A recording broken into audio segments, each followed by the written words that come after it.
loading, scanning, launch. Alright, so I'm going to be teaching you guys how to make this Simon game involving JavaScript, DOM, and HTML5. It's very kind of simple. I mean, you should just have to follow along, take your time. I've taken the liberty of pre-programming it. Now, obviously, we'll check it out. Let's play Simon. Oh wait, this is an old page. Obviously, now it has a few issues, but it's really simple. And you can lose. Once you lose, can't keep playing. Here's what the code looks like beforehand. Obviously, this is not the code. This is what we will be starting with. Our document type, HTML. And then we have our general HTML section. It's not too complicated. We got script tags, so we can input JavaScript. Our meta tags, which honestly I don't use them very much except the charset, and that can be important, though from what I've experienced, unless I'm doing something really hardcore, it really doesn't matter. Now, I'm not going to be doing code for all browsers. This is just for Chrome. Now, most of these things will work in Firefox or Opera and Safari and all those good browsers. Most of this stuff will not work in Internet Explorer. If you did not know, when Windows 10 hits, Internet Explorer is going to be gone. They're removing the browser and Windows is dropping it. There's no more Internet Explorer, so I don't see any reason to be teaching people Internet Explorer. Now, Microsoft has said that themselves. They have a little video on it. If I can find it, I'll link it in the description. So, I'm going to show you the code. I don't know how long these videos are going to be, honest, because I don't know how long it's going to take to code this. Here's the code beforehand. I'm just going through it kind of slow so you guys can see it. You can pause the video, look through it.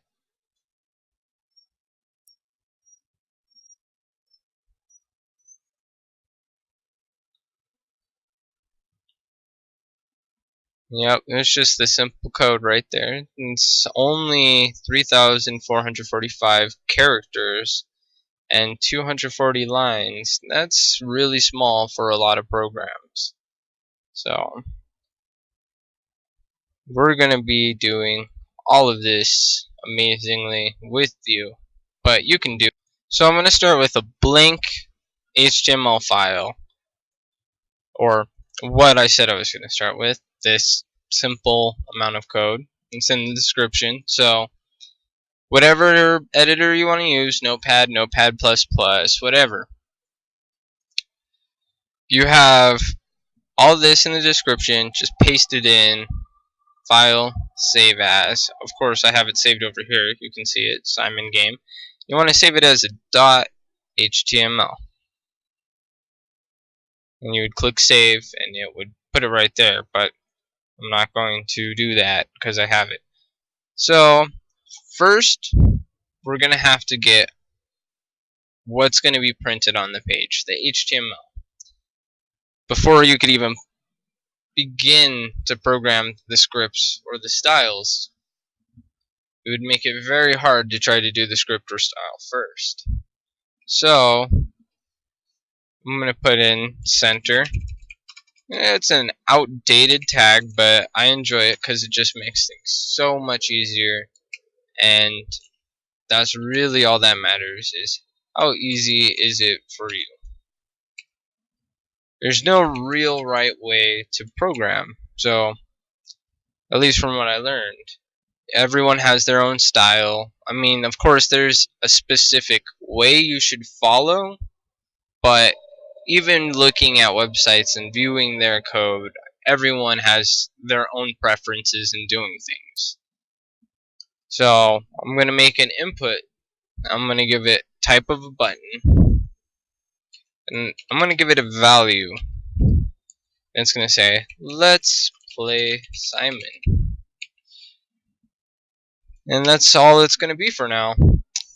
So input tells it that it's an input type, like a button, text area, all of those awesome things. Type says what kind of input do we want it to be, and we want it to be a button. Value is what we want the button to say, or what we want inside of the element. Now, we don't want this to be right on top of the game, so I'm going to add a few breaks.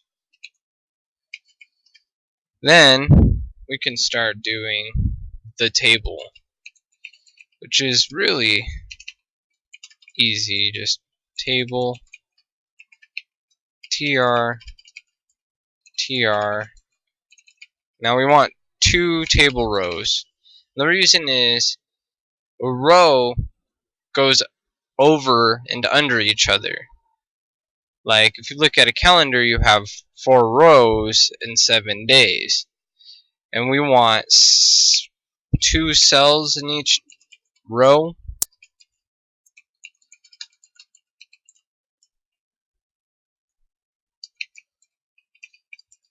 TD TD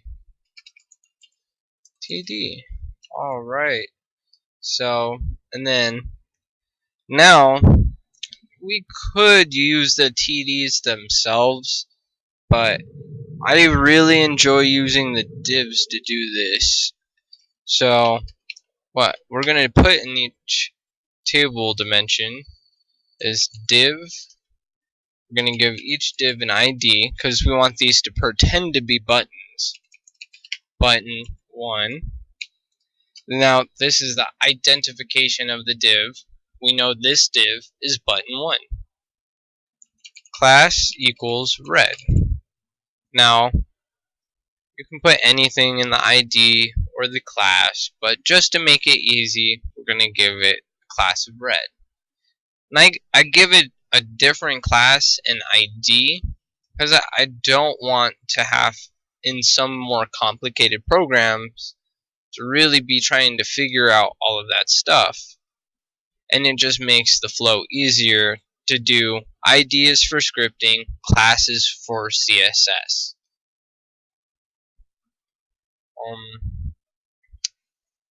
We're just going to leave it like that for now. We'll close it off so it doesn't fuck up with the rest of our script. Now we can just copy and paste this into every div, or TD. We can copy every div into every TD. Make it really nice and easy, not having to type it out every time. So we have 4 buttons: button 1, button 2, button 3, button 4. The 4 buttons on Simon. So we want this one to be green. This one will be blue, and this one will be yellow. Now if I save all this and I go to the page, refresh it, now we only have let's play Simon.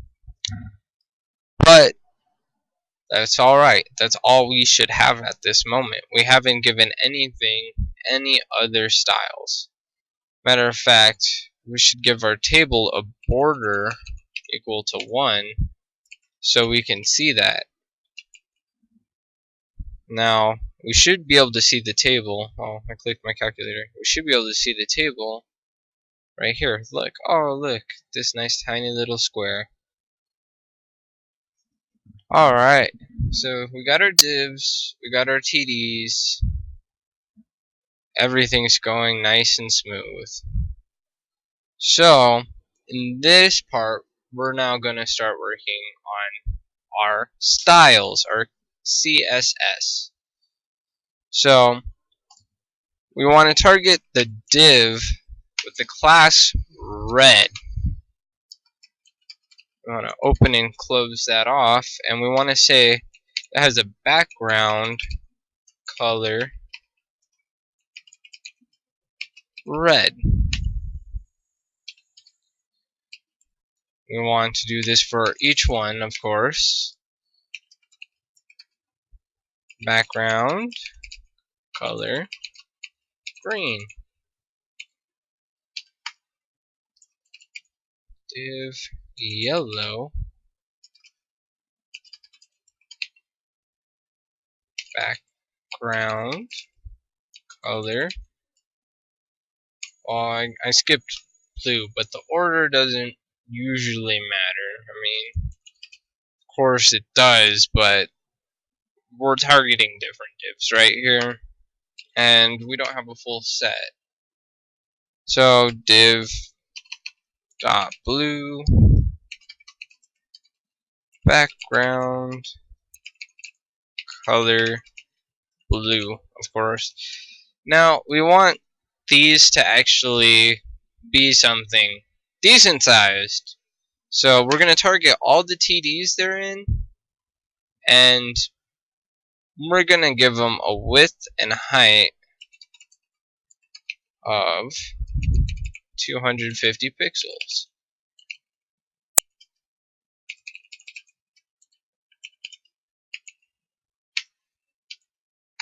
Now, our divs don't actually have a width or a height yet either. So, now, by not putting an identifier and whatever we're targeting, after this we're saying all of those elements on that page, which is what we want. We want all the TDs to have a height and width of 250, and we want the divs to hold the same amount of space as the TDs, so we will give them the same amount of space. So, by saving this and loading this, we should have our game. Look at that. Now, we have something to play on. But, of course, right now, nothing does nothing.